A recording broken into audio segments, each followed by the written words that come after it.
На просторах далекого севера, где зимы царят большую часть года, а метели, словно живые существа, танцуют по заснеженным равнинам, жил и работал водитель грузовика по имени Никита. Он был настоящим мастером своего дела, суровый, выносливый и преданный своей профессии человек. Его жизнь проходила в дороге, дни и ночи за рулем, груженные прицепы, долгие маршруты через заснеженные перевалы и безжизненные тундры. Каждая поездка по этим местам была настоящим испытанием. Трассы, почти незаметные под толщей снега, частые поломки, пурга, лишающая ориентира, и одиночество — все это было обычным делом для Никиты. Но он любил свою работу.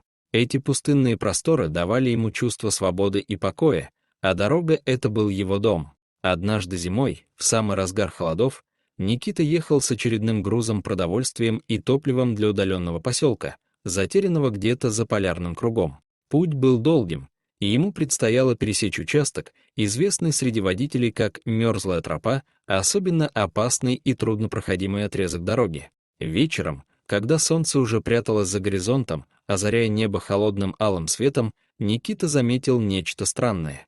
В зеркале заднего вида он увидел, как за его фурой уже некоторое время движется стая волков. Это было необычно. Волки редко приближались к людям, тем более следовали за машиной. Сначала Никита насторожился. Он остановился, вышел из кабины и огляделся.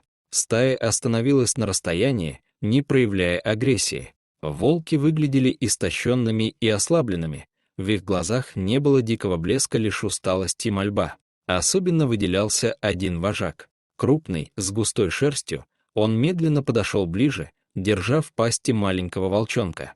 Подойдя почти вплотную к грузовику, вожак с трудом положил щенка у порога водительской двери и отступил. Его глаза встретились с глазами Никиты, в них было что-то человеческое, глубокое.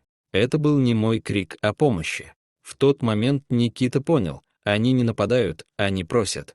Вожак доверял ему самого дорогого своего детеныша. Сердце Никиты дрогнуло. Он поднял маленького волчонка, замотал в старую фуфайку и занес в кабину. Щенок был худой, обмороженный, но жив. Так в его жизни появился Гром, имя, которое он дал своему новому спутнику. С тех пор Гром стал неотъемлемой частью команды. Он быстро привык к человеку, учился понимать его и даже предупреждал об опасностях на дороге, чувствовал приближение метелей и был верным компаньоном в ночных стоянках. Никита никогда не чувствовал себя одиноким рядом с ним. Между ними возникла настоящая дружба. Спустя несколько месяцев, во время одной из сложных поездок, Никита оказался в беде. На узкой лесной дороге его грузовик был заблокирован группой вооруженных грабителей. Они хотели забрать груз и машину, угрожая Никите. Но именно в этот момент Гром проявил настоящую храбрость. Он выскочил из кабины, отвлек нападавших, давая Никите шанс освободиться и включить сигнал тревоги. Благодаря его действиям грабители были задержаны. С того дня Никита понимал, Гром не просто волк, он настоящий защитник и друг. Волчонок вырос, стал сильным, красивым зверем с блестящей шерстью и умными глазами. Но Никита видел, что Грому все труднее находиться рядом с человеком. Он часто смотрел в лес, подолгу слушал завывание ветра, словно слышал зов предков.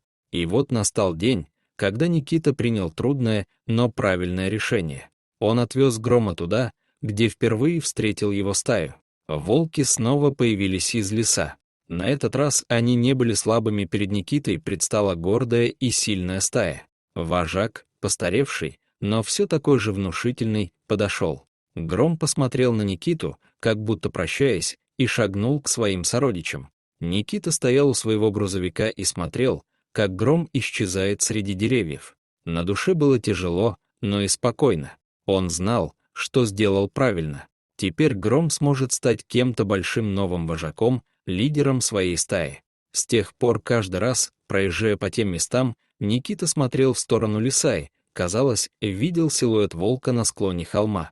Он знал, это Гром, его верный друг, который навсегда останется в его сердце. Дорогие зрители, а что вы думаете об этой истории? Понравилась ли вам судьба Грома и Никиты? Напишите свое мнение в комментариях, мы с интересом их читаем. Если история тронула ваше сердце, ставьте лайк, Подписывайтесь на канал и не забывайте нажимать на колокольчик, чтобы не пропустить новые видео. До новых встреч!